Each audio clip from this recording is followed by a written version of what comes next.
Você vê como é que o nosso país, como é que é difícil a situação do nosso país. Você fala do Congresso Nacional. De fato, o Congresso Nacional, esse último Congresso Nacional eleito em 22, é de envergonhar qualquer tipo de cidadão, independente da posição política, seja de esquerda, de centro ou até de direita, conservador. Direita que eu estou falando é aquela direita tradicional, que é que tem em qualquer lugar do mundo, não esses fascistas, esses proto-fascistas, proto-nazistas que estão por aí aqui no Brasil, na Itália, na Alemanha, nos Estados Unidos, cujo chefe político deles é o Trump, né? Que é um sujeito também que, como dizia, mal comparando, como dizia o grande Mário de Andrade, é uma espécie de Macunaíma estadunidense, né? Um herói sem nenhum caráter. Então aí você vê a que ponto nós estamos vivendo. E ele entra falando com o foro de se ele fosse um jurista. Na verdade é o seguinte, olha só, existe também como o nosso país tem existe uma grande massa, né? Infelizmente, uma capacidade educacional frágil, aí qualquer borra-bota aí que é formado em direito é chamado de jurista, ou qualquer operador do direito. Jurista é aquele cidadão que produz teses, escreve livros, produz teses. Esse é o jurista. Os outros são operadores do direito, tanto os advogados, criminais, civis, trabalhistas, quanto os juízes, promotores, procuradores. São operadores do direito, não são juristas. Entendeu? Juristas são aqueles que escrevem livros, que vocês, quando eu estudei direito, sou formado em direito, aqueles que você pega para saber sobre a Constituinte comentada, o Código de Processo Penal, o Código Penal, aquelas pessoas que se sentam para estudar a gênese do direito. Não é um picareta como esse Sebastião, entendeu? Esse não é jurista nem aqui, nem na Cochinchina, né? Como eles têm vários. Você pega aí na rede social hoje em dia uma penca de advogados picareta, estão aí gravando vídeo, fazendo áudio, para tentar buscar uma carreira política, atuando nessa lógica aí distópica do bolsonarismo, né? São pessoas que não pensam, são pessoas que não têm senso crítico, senso de discernimento, e que são usadas como gado, efetivamente, por essa gente. Porque os líderes dessa malta, eles sabem o que fazem. Alguns eram generais de 4 estrelas do Exército Brasileiro. Você há de convir que para o sujeito que começa uma carreira militar lá na AMAN, ou na Marinha, ou na Aeronáutica, que começa jovem, estudando nas academias, e chega ao generalato, que é um funil, você há de convir que esse sujeito, independente da posição política dele, é um sujeito preparado, porque eles estudam. Então, esses sabem exatamente o que fazem, tá certo? Como boa parte desses parlamentares e que instrumentalizam as pessoas via midiática para ganhar voto, tá certo?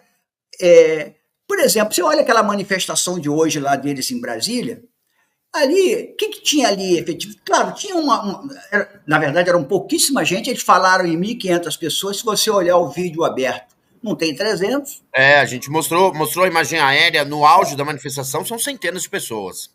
Grande parte ali são assessores, né, cabos eleitorais, porque cada parlamentar, ainda mais os parlamentares de Brasília, eles carregam uma penca de assessores mesmo, e o assessor leva a família, porque é para engrossar, entendeu? Então não aquele cidadão saiu de casa, e há de convir o seguinte, hein? Você há de convir que em Brasília residem centenas ou dezenas de milhares de famílias da chamada família militar, né? Aqueles familiares de militares da reserva e tal. Eles não estavam, porque são milhares. Quer dizer, mesmo essas pessoas não você vê que foi claramente uma ação de cabos eleitorais e de assessores parlamentares, né? Com seus familiares. Claro, devia ter ali uma penca. Sempre tem, em qualquer lugar do Brasil, esses distópicos. Esses que acreditam em rezar para pneu, esses que acham que a Terra é redonda, esses aí não tem jeito. Esses vão estar em qualquer lugar, né? Que Inclusive, teve um picareta parlamentar, né, chamado Coronel Crisóstomo, né, que é coronel do Exército Brasileiro da Reserva e deputado federal. Vice-líder, né? Vice-líder da oposição na Câmara. Que pregou ostensivamente o golpe militar. Do jeito que ele falou, ele é um integrante, ele não fala, claro que, logicamente, quem fala pelas Forças Armadas são os comandantes, né? Isso aí é óbvio lulante. Mas o que você pode prever ou o que você pode avaliar do discurso dele? Ele é um parlamentar, ele é um militar da reserva, e ele pregou o quê? Ele pregou a insubordinação das Forças Armadas à Constituição brasileira. Ele cometeu um crime. Porque uma coisa é você defender seu ideário, certo? Você defender o seu ideário, tem gente que defende o socialismo, o outro diz que é comunista, o outro diz que é de direita, o outro diz que... Dizer todo mundo pode. Agora, o Brasil tem uma Constituição, o Brasil tem regras, e você pode discordar das regras, mas você não pode se insurgir ou propor que se insurja militarmente, e aí militarmente pode ser das forças ou pode ser milicianamente, contra as instituições da República. Isso é crime. Perfeito? Cometeu um crime. Não tenho dúvida nenhuma que daqui a algum tempo ele deve ser pronunciado, né? Não só porque é militar, é porque ele é deputado federal, tá certo? E ali, quando ele veja bem, ele é membro de um poder, ele é membro do poder legislativo, ele foi eleito deputado. Quando ele prega um golpe militar, ele está pregando contra a instituição que ele faz parte. Sem dúvida. Ô Cantalice, só porque é importante o que você está dizendo, e talvez algumas pessoas do público aqui não acompanharam, me permita colocar o que esse senhor está falando para quem não teve oportunidade, a triste oportunidade de ouvir. Deputado federal, Coronel Crisóstomo, vice-líder da oposição na Câmara dos Deputados. Chegou o momento de nós dizermos o seguinte: chega de perseguição. O Brasil não quer isso. O povo brasileiro não aceita isso. Não somente nós, parlamentares aqui do Congresso Nacional, mas chega. Nós não podemos ter um único sujeito, uma única autoridade perseguindo impiedosamente um presidente, um ex-presidente que só pensa em fazer coisas boas para o Brasil. E na década de 60 e 64, a imprensa agiu em favor do povo. Está na hora da imprensa brasileira agir em favor do povo brasileiro. São os senhores que estão aqui, não somente nós, deputados e senadores, os senhores que são da imprensa brasileira. Defenda o Brasil, defenda o nosso povo. Nós não aguentamos mais isso. Queremos paz. O Brasil quer paz, senhores. Nós estamos entristecidos com isso que aconteceu com o presidente Bolsonaro agora. Aonde nós vamos chegar? O que querem fazer do Brasil? Porque o comunismo já está à porta. Eu só quero fazer o último pedido aqui agora para as Forças Armadas. Eu sou das Forças Armadas. Me orgulhava das Forças Armadas. Me orgulhei das Forças Armadas em 64, embora fosse ainda menino, criança.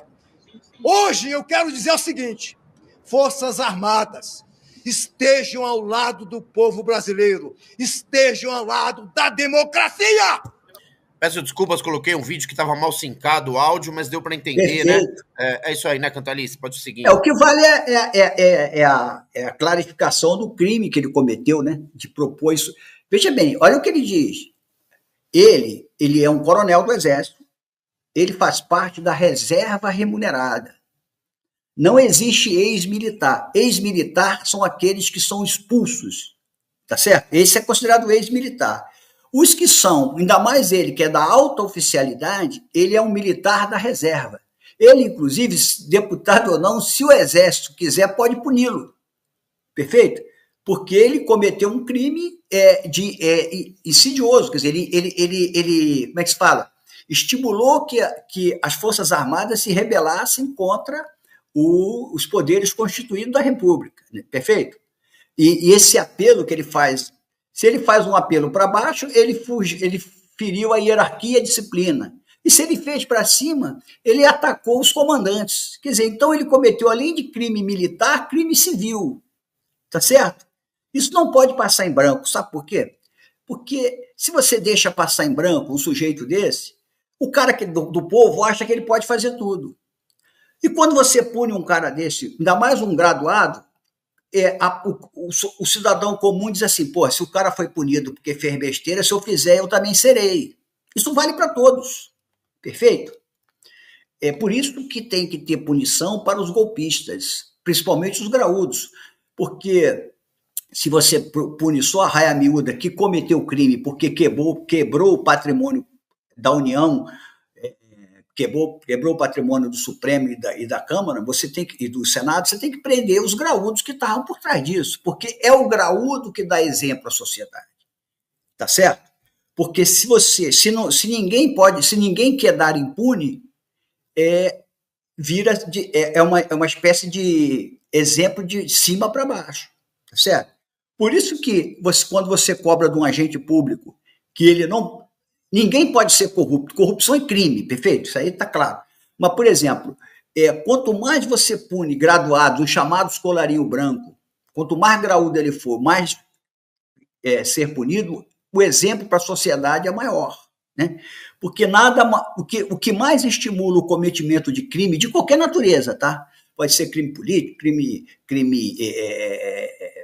crime do cotidiano, assalto, assassinato, feminicídio, agressão a mulheres, o que inibe esse tipo de coisa é a punição, certo? A punição severa. Porque se você descobre e pune, o cara que vai cometer um latrocínio, o cara que vai agredir a sua companheira, ele vai pensar 2 vezes antes de fazer, porque vai para a cadeia, não é isso? Cadeia é o lugar de quem infringe a lei, de qualquer natureza, não pode. Isso vai desde o cara que rouba celular aí no Largo do Aroche, ou na Praça da República, ou aqui no Rio de Janeiro, ou em qualquer lugar. Para até o cara que mata uma pessoa, que é um crime de natureza muito mais grave, ou de quem propõe a abolição violenta do Estado de Direito, que é um crime mais grave ainda, que afeta toda a sociedade. Né? Perfeito, Cantalice, perfeito. Isso aí.